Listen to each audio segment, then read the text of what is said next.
The moon's surface stretched endlessly under a pale blue sky, silent except for the crunch of boots on dry stone. Captain Ryan Hale moved carefully, his breathing loud inside his helmet. His ship, the Horizon, lay behind him, half buried in a smoking crater, one wing torn away, flames slowly dying in the thin atmosphere. He had been in space many years, but never had a crash felt this final. The emergency beacon was working, but he doubted anyone would hear it in time. This moon wasn't on any major trade route. He was alone, or so he thought. Ryan scanned the horizon. Sharp black rocks jutted from the dusty ground like teeth. Somewhere out there, he needed to find water, shelter, and maybe something to eat. His suit could recycle air for a while, but not forever. He moved toward a ridge, thinking it might give him a better view of the terrain. As he climbed, his boots slipped on loose gravel. He reached the top, and then he froze. There, across a flat stretch of ground, stood a figure. At first, Ryan thought it was another human in armor. But as the figure stepped forward, he saw she was taller, more slender, her movements smooth and precise. Her armor was made of curved plates, with faint blue lines running across them, glowing softly like veins of light, and she was aiming a weapon straight at him. Ryan's hands rose instinctively. "I don't want trouble," he said, his voice echoing inside his helmet. The alien girl tilted her head slightly. Her face was partly hidden by a mask, but her eyes shone like molten gold, bright, unblinking, watching him with sharp focus. She stepped closer, the weapon steady in her hands. Ryan's heart thudded in his chest. He'd seen enough soldiers to know when someone was ready to pull the trigger. He tried again. "My ship crashed. I'm not a soldier. I just need—" "Stop." The voice was soft, but the word was clear, spoken in broken standard. She studied him for a long moment. Ryan could almost feel her gaze moving over every part of him, deciding whether he was a threat. Then something changed in her expression. Her grip on the weapon eased, and her stance shifted from attack to cautious watchfulness.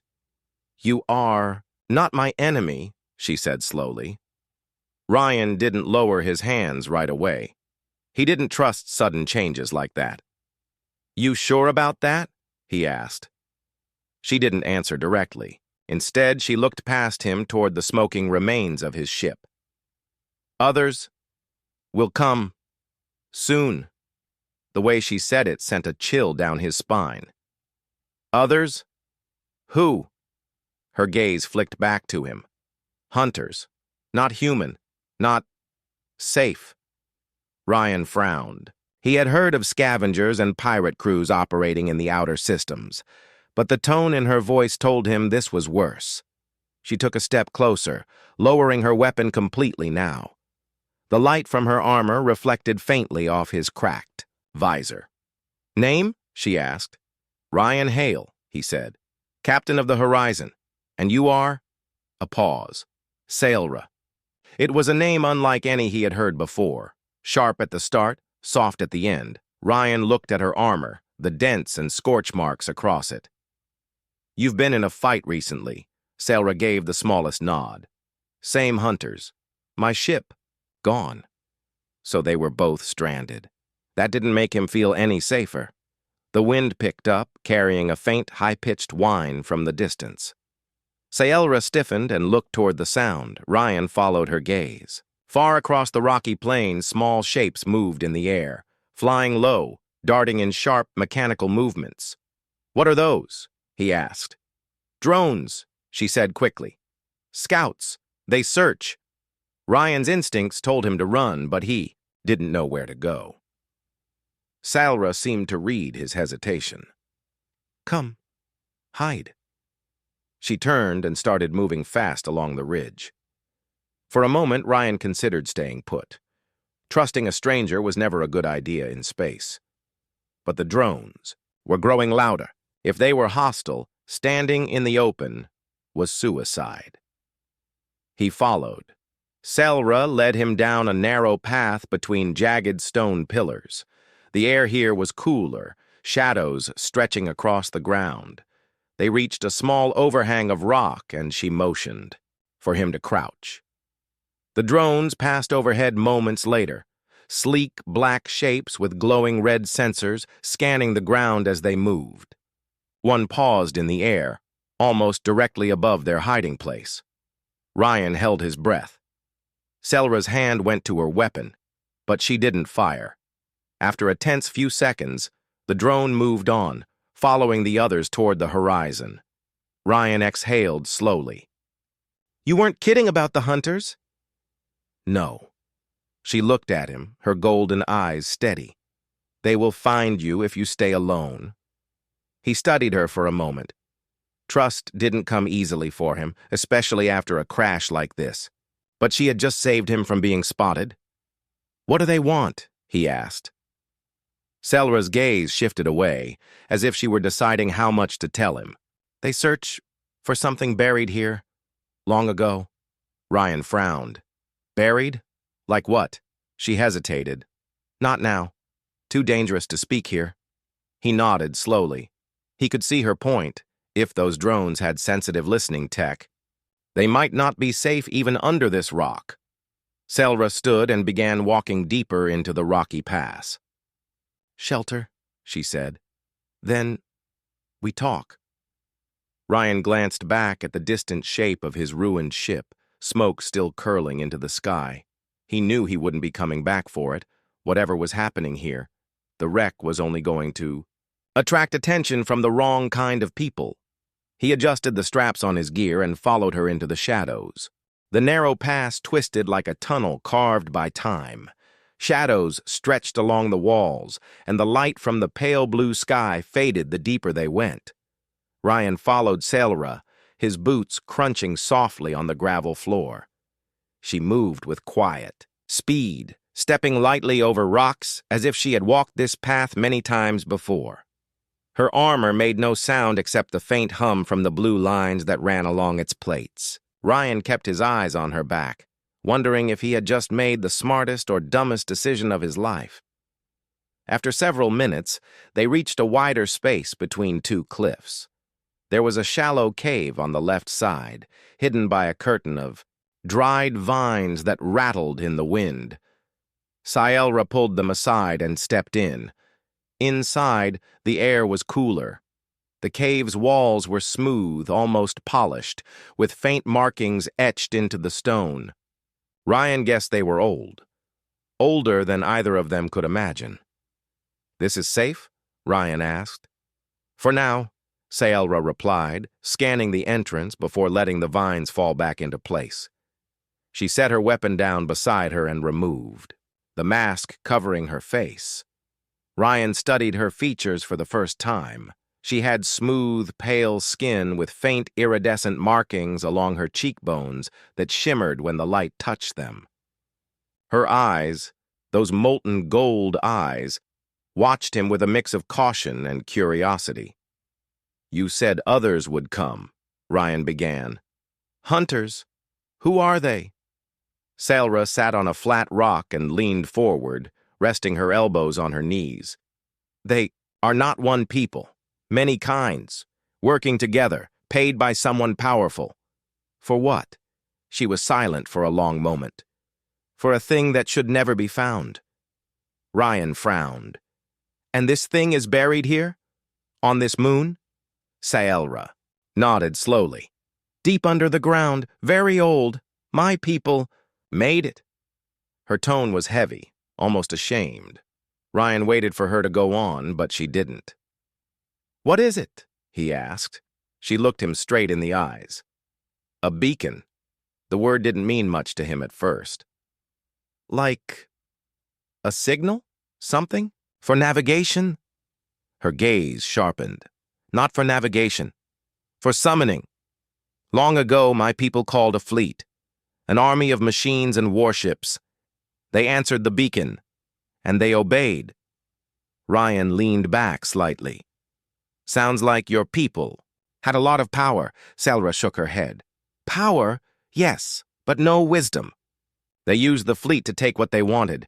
Entire worlds burned. Many voices cried. The fleet does not choose sides. It obeys only the one who calls it. Ryan felt a cold weight settle in his chest. And these hunters, they want to call it. Yes. Why not just destroy it? Her eyes darkened. Because the beacon is clever. If it feels it is dying, it will call the fleet before it breaks. If that happens, she let the words hang in the air. Ryan didn't need her to finish. If this fleet was as powerful as she said, it could mean the end for countless planets, including Earth. He rubbed his jaw, thinking, "So you're here to stop them?" "Yes," she said simply. "And how do I fit into this?" "You are here," she said with a slight shrug. "You know the danger now. Alone, you die. Together, maybe we live." Ryan let out a short laugh. "Not exactly the most comforting plan." Sayelra didn't smile. "It is the only one."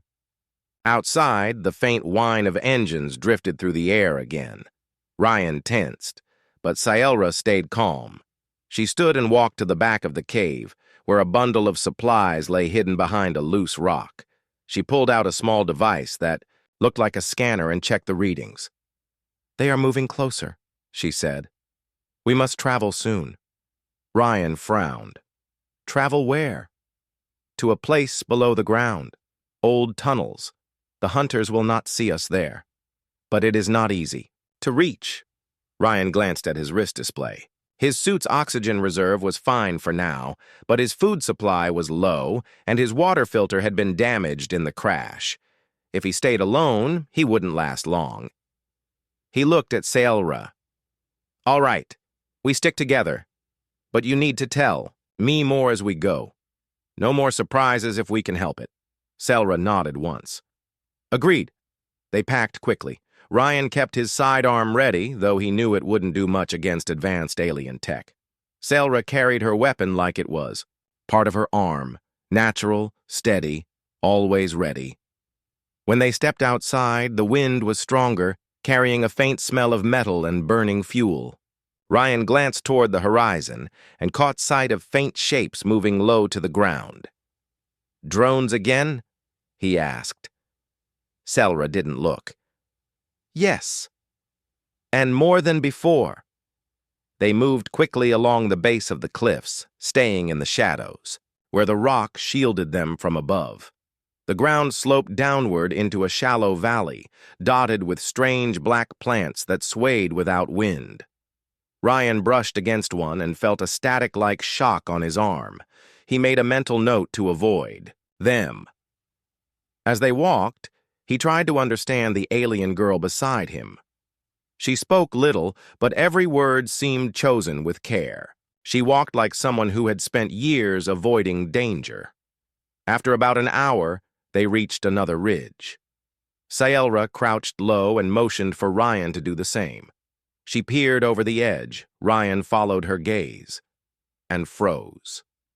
Below, in the valley, ahead, 3 large machines were parked in a loose circle. They were tall, insect-like, with long, jointed legs and heavy weapons mounted on their sides. Bright red lights pulsed on their heads, sweeping the ground. Around them, small groups of armored figures moved with military precision. "Hunters," Sayelra whispered. Ryan's stomach tightened. "That's a lot of them." "They are searching the surface," Sayelra said. "When they find the entrance, they will go below." Ryan studied the valley. There was no way they could take on that many. "So what's the plan?" Sayelra pointed toward a narrow crack in the cliffside far to the left. "There. It leads down to the tunnels. If we reach it first, we can block it behind us." Ryan exhaled slowly. "And if they see us?" She met his eyes. "Then we run faster. Then they can shoot." It wasn't the most reassuring answer, but it was all he had. With the hunters below and the beacon somewhere deep under the moon, Ryan knew one thing for certain. He had just stepped into something far bigger than himself. And now his survival was tied to the strange alien girl who, an hour ago, had been aiming a weapon at his head. They moved along the ridge, keeping low, the sound of distant engines humming like a warning in the air. And somewhere far below, the ancient beacon waited. The crack in the cliff was barely wide enough for Ryan to squeeze through. Jagged stone pressed against his shoulders as he followed Scielra into the darkness. The sound of the hunter's machines faded behind them, replaced by the soft echo of their footsteps. The air was cooler here, and the light dimmed quickly. Scielra activated a small lamp on her wrist. A soft blue glow filled the narrow passage, revealing old carvings on the walls, lines and symbols Ryan didn't recognize. "These are from your people?" Ryan asked quietly. Scielra nodded without looking back. "Very old, older than I can tell." Ryan touched one of the carvings. The stone felt smooth, worn down by centuries. "Looks like someone wanted to leave a message." "Yes," Scielra said. "Warnings!" They kept moving. The passage soon widened into a sloping tunnel leading deeper underground. The floor was uneven, and Ryan had to watch his footing. Twice he stumbled, and both times Scielra reached out to steady him without saying a word. After a while, Ryan noticed something. Scielra kept glancing toward certain side paths, but she never entered them.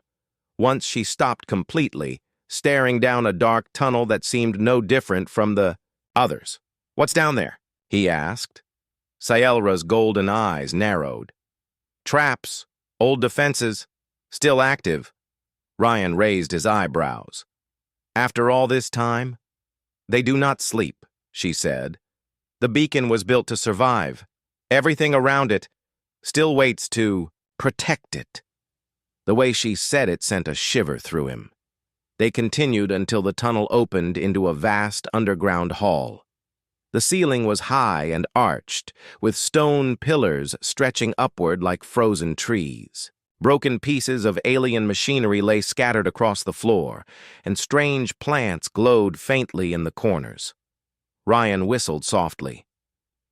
"This place is huge." Scielra didn't answer. She was scanning the shadows carefully. Ryan stepped closer to one of the broken machines.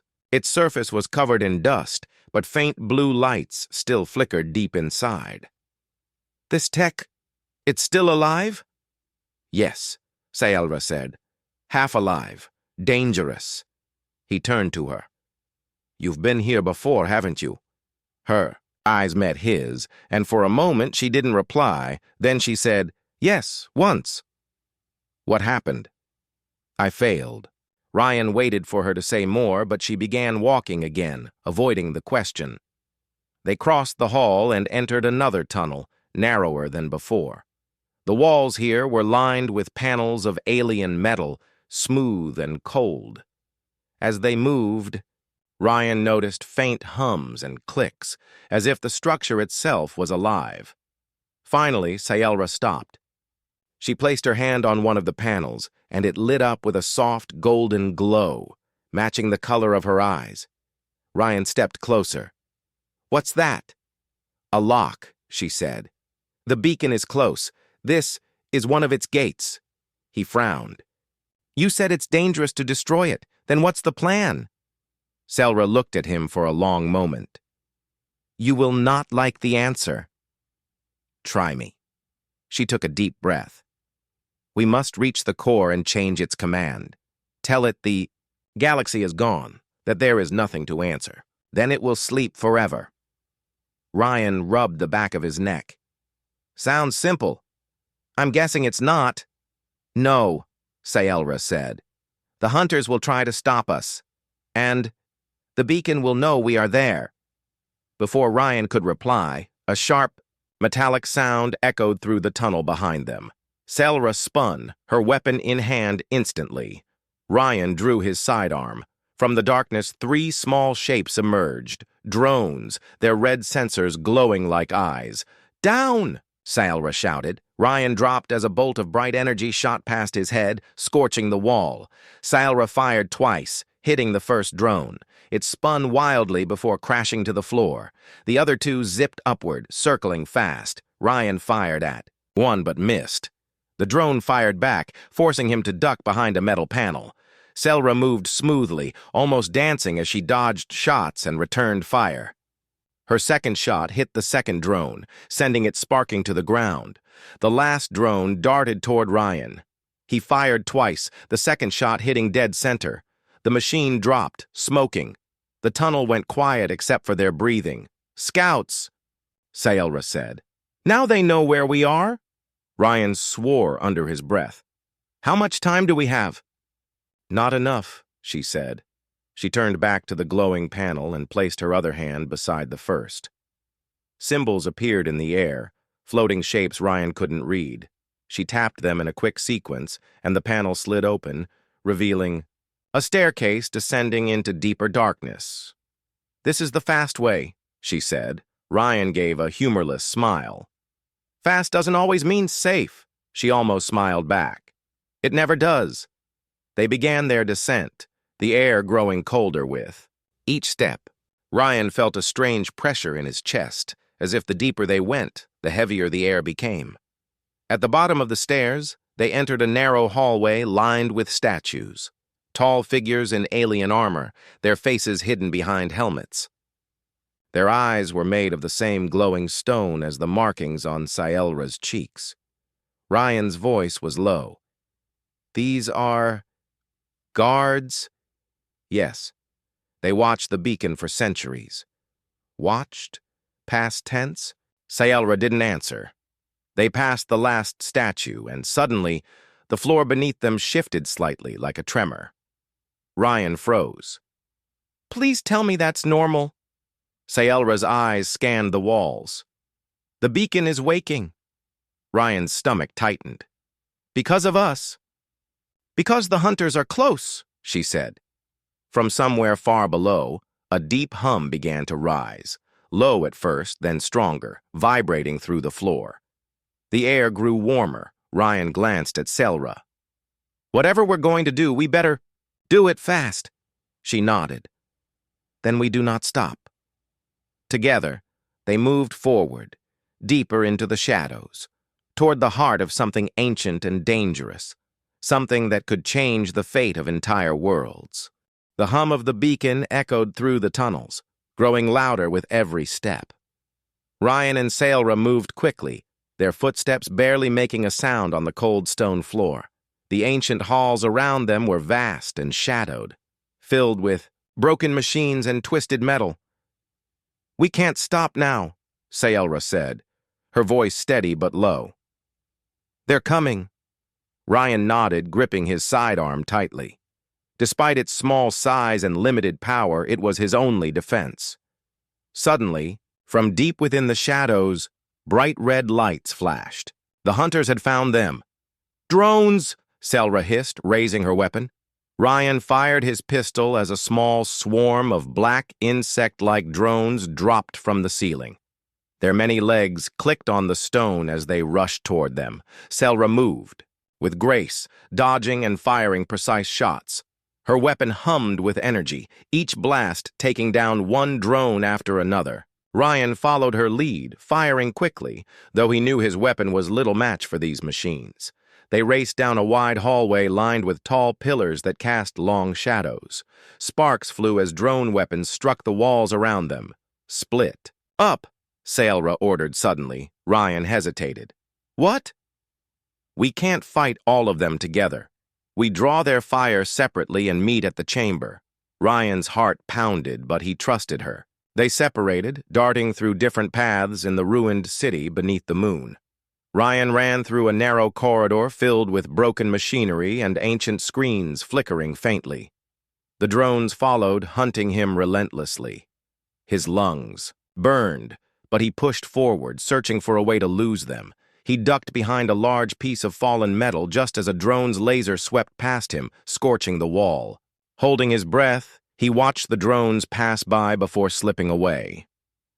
Meanwhile, Selra moved through a different path.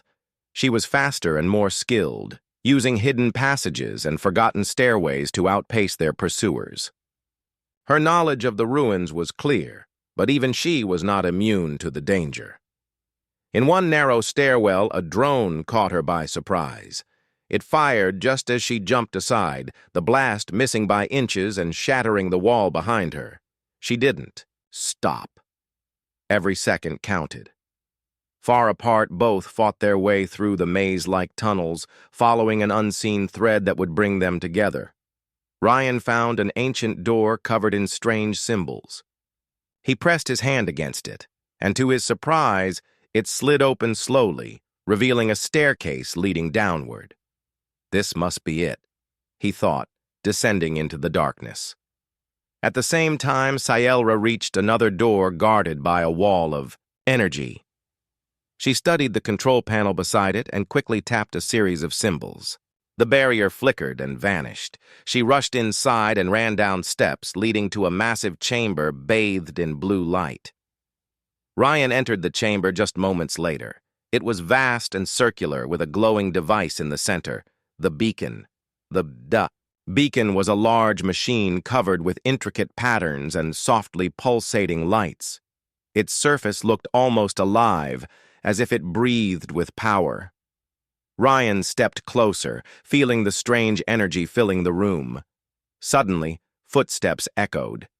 The hunters had arrived. From the entrance came a group of heavily armored soldiers, weapons raised and ready. "We can't let them activate the beacon," the leader said through a translator device. Scielra raised her weapon, standing beside Ryan. "We won't!" Ryan's hand tightened around his pistol. The hunters moved forward, and the fight began. Energy blasts and gunfire filled the chamber. Ryan and Scielra ducked behind broken pillars, firing when they could. The hunters were skilled, but they did not expect the determination of this unlikely pair. Amid the chaos, Scielra reached the beacon's control panel. Her fingers moved quickly over the symbols, trying to access the machine's core. Ryan covered her, taking down one enemy after another with careful shots. The beacon's lights flickered as Scielra worked. "Almost there?" she whispered. The hunters pressed harder, pushing them back. Ryan felt a sudden pain in his side, a glancing blow from a laser shot. He gritted his teeth, refusing to fall. Finally, Scielra's voice rose above the noise. "Done!" The beacon's glow changed from bright blue to a soft purple, then faded. A deep silence filled the chamber. The hunters stared in shock. Scielra looked at Ryan. "It won't call the fleet anymore." Ryan exhaled, relief washing over him. The hunters, confused and leaderless, began to retreat. Ryan helped Scielra to her feet. "We did it," he said quietly. "For now," she replied. "But the galaxy is watching." Ryan looked at the alien girl who had once aimed a weapon at him. Now, she was an ally, and maybe, just maybe, a friend. Together, they stepped out of the chamber, ready to face whatever came next. The silence after the battle was heavy. Ryan and Scielra stood in the glowing chamber, catching their breath.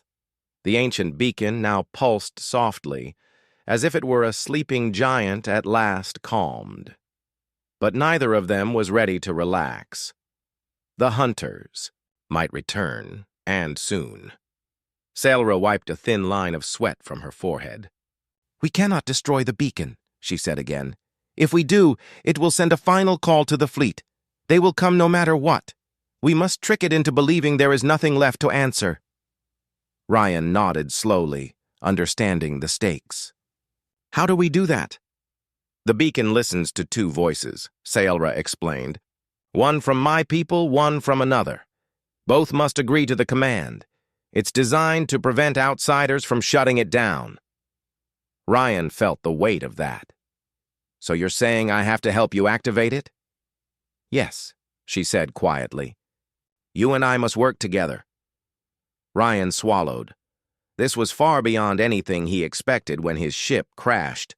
But standing beside Scielra, he felt something he had not felt in a long time: hope. Suddenly, the entrance to the chamber shifted. Heavy footsteps approached, and the leader of the hunters stepped inside, flanked by several soldiers. "Hand over the alien," the leader demanded through his translator. or face destruction. Selra stepped forward, calm but firm. You won't take her. Ryan raised his pistol, ready to fight, but the leader smiled coldly. You don't understand what you're up against. From his belt, he pulled a device, a small cube that hummed with power. Ryan's eyes widened. A jammer? It blocks the beacon's signal, the leader said. Without it, the beacon cannot be controlled. You will fail. Selra's eyes narrowed. Then we must move quickly.